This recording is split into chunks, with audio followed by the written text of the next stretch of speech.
सभी विद्यार्थियों को मेरा नमस्कार। मैं हूं गुंजन एरन और अपनी आज की इस वीडियो में हम बात करेंगे दृष्टि दोष किसे कहते हैं और यह कितने प्रकार का होता है। इसके सभी प्रकारों का हम विस्तृत अध्ययन यहाँ इस वीडियो में करने वाले हैं।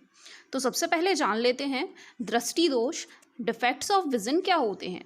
कभी कभी आपने देखा होगा कि आँखों की समंजन क्षमता कम होने लगती है, हमें वस्तुएं स्पष्ट दिखाई नहीं देती हैं, हमें वस्तुओं को देखने में धुंधलापन उत्पन्न होने लगता है, हमारी दृष्टि जो होती है वह धुंधली हो जाती है। तो इस प्रकार दृष्टि का धुंधला हो जाना ही कहा जाता है आँख का दृष्टि दोष।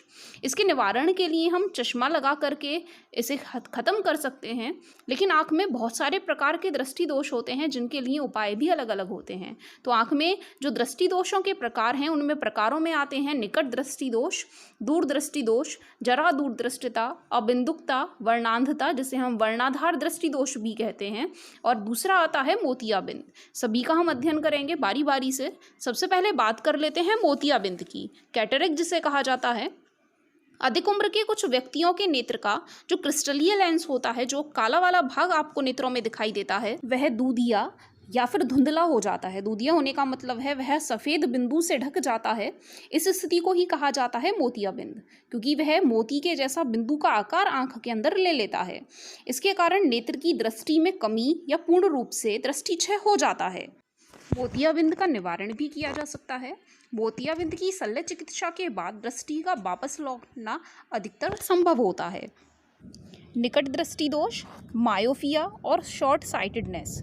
इस दोष से पीड़ित मनुष्य के लिए पास की वस्तुएं तो स्पष्ट दिखाई देती हैं, लेकिन एक निश्चित दूरी से आगे की वस्तुएं वह व्यक्ति स्पष्ट नहीं देख पाता है। जैसा नाम है बिल्कुल उसके विपरीत यहाँ डेफिनेशन होती है। निकट दृष्टि दोष में व्यक्ति निकट की वस्तुओं को तो स्पष्ट देख सकता है, लेकिन दूर की वस्तुओं को, एक निश्चित दूरी से आगे की वस्तुओं को वह स्पष्ट नहीं देख सकता है। इसका मतलब है कि उस मानव नेत्र के लिए दूर बिंदु अनंत पर ना होकर के नेत्र के पास आ गया है, अनंत से निकट नेत्र की तरफ आ गया है। यह जो दोष है सामान्यतः 10 से 16 वर्ष की आयु में ज़्यादा होता है। साथ ही यदि आप चित्र में देखेंगे तो अनंत पर स्थित वस्तु से आने वाली प्रकाश किरणें दृष्टिपटल पर फोकसित ना होकर के दृष्टिपटल से पहले ही एक बिंदु पर फोकसित हो रही हैं। यहाँ पहले चित्र में प्रदर्शित किया गया है एक निकट दृष्टि दोषयुक्त नेत्र का दूर बिंदु।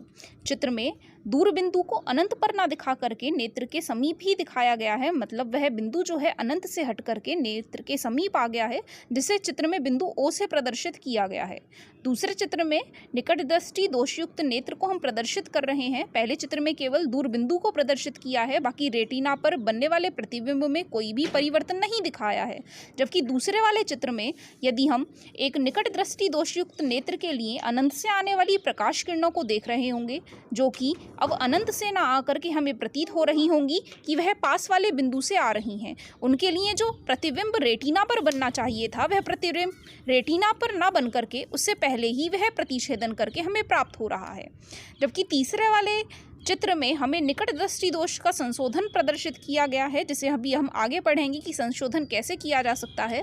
अब क्योंकि निकट दृष्टि दोष में अनंत पर स्थित वस्तु से आने वाली किरणें दृष्टिपटल पर फोकस ना हो करके दृष्टिपटल यानी कि रेटिना से पहले ही फोकसित हो रही हैं, इसीलिए दृष्टिपटल पर हमें स्पष्ट प्रतिबिंब नहीं दिखाई देता है। स्पष्ट प्रतिबिंब दृष्टिपटल पर नहीं बन रहा होता है, इसीलिए अनंत पर रखी वस्तु भी हमें स्पष्ट दिखाई नहीं देती है। निकट दृष्टि दोष के कुछ कारण हैं जिनके कारण निकट दृष्टि दोष उत्पन्न होता है।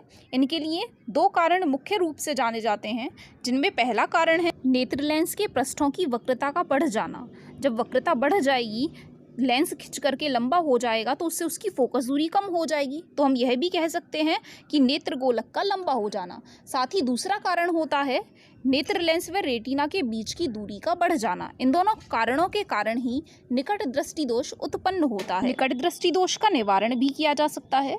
निकट दृष्टि दोष को दूर करने के लिए हम एक ऐसे अवतल लेंस के चश्मे का इस्तेमाल कर सकते हैं जिससे कि अनंत से आने वाली प्रकाश किरणें अवतल लेंस से अपवर्तन के पश्चात फिर से निकट दृष्टि दोष से पीड़ित नेत्र के दूर बिंदु से आती हुई हमें प्रतीत होने लगें।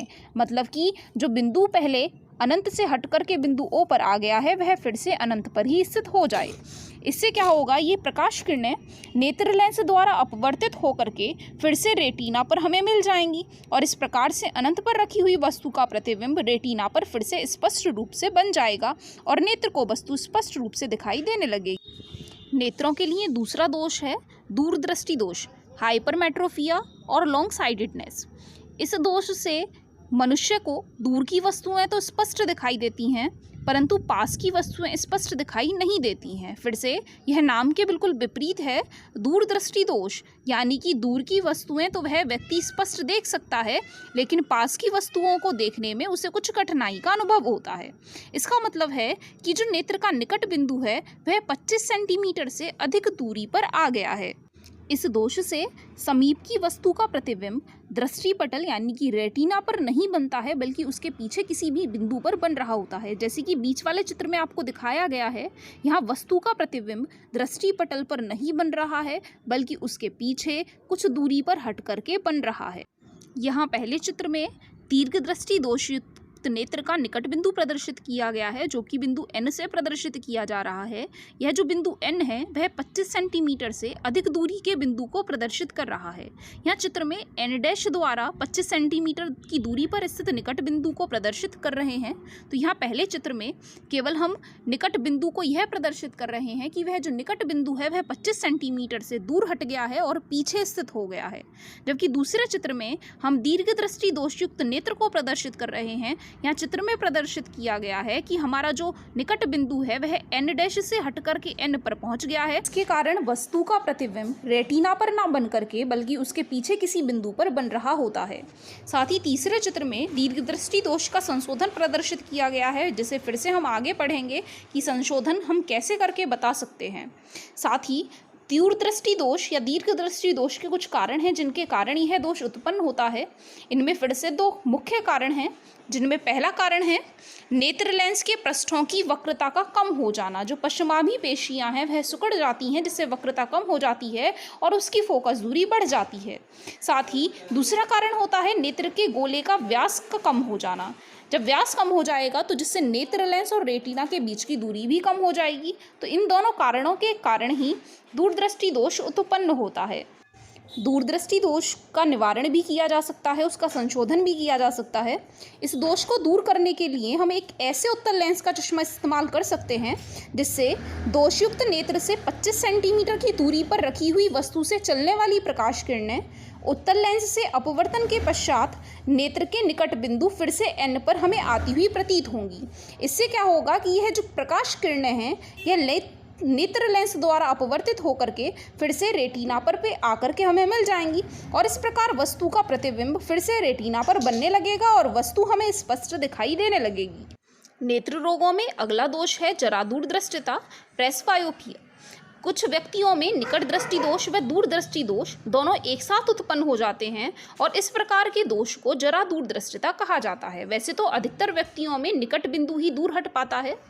जरा दूरदृष्टिता के यदि उत्पन्न होने के कारणों की बात करें तो व्यक्ति की आयु के बढ़ने के साथ साथ पश्चिमाभी पेशियां धीरे धीरे दुर्बल हो जाती हैं और उनकी जो समंजन क्षमता है वह घटने लगती है, जिसके कारण क्रिस्टलीय लेंस के लचीलेपन में कमी आ जाती है, यानी कि समंजन क्षमता में कमी आ जाती है और उनमें इस प्रकार का दोष उत्पन्न हो जाता है।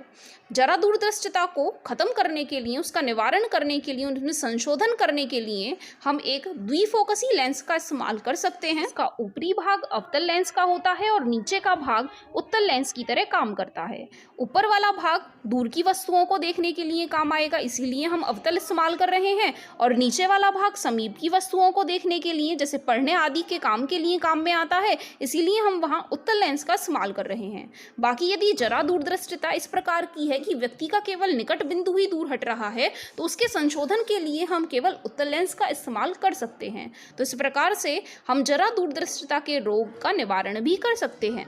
नेत्र रोगों में अगला रोग है अबिंदुकता। इस प्रकार के दोष में एक ही दूरी पर रखी हुई क्षैतिज और ऊर्ध्वाधर वस्तुएं रेटिना पर एक साथ फोकसित नहीं हो पाती हैं और इस प्रकार के दोष को हम कहते हैं अबिंदुकता। इस दोष के कारण क्षैतिज दिशा में या फिर ऊर्ध्वाधर दिशा में वस्तुएं धुंधली दिखाई पड़ती हैं, हमें रेखाएं आपस में सम्मिलित होती हुई प्रतीत होती हैं। इस दोष का कारण क्या हो सकता है? इस दोष का कारण है कॉर्निया का पूर्ण रूप से गोल ना होना, मतलब कि कॉर्निया के एक तल में उसकी वक्रता दूसरे तल की अपेक्षा या तो अधिक हो जाना या फिर कम हो जाना।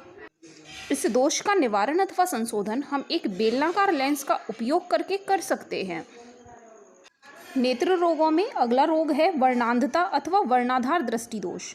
इस प्रकार के दोष में मनुष्य की आंख में शंक्वाकार कोशिकाओं की कमी हो जाती है।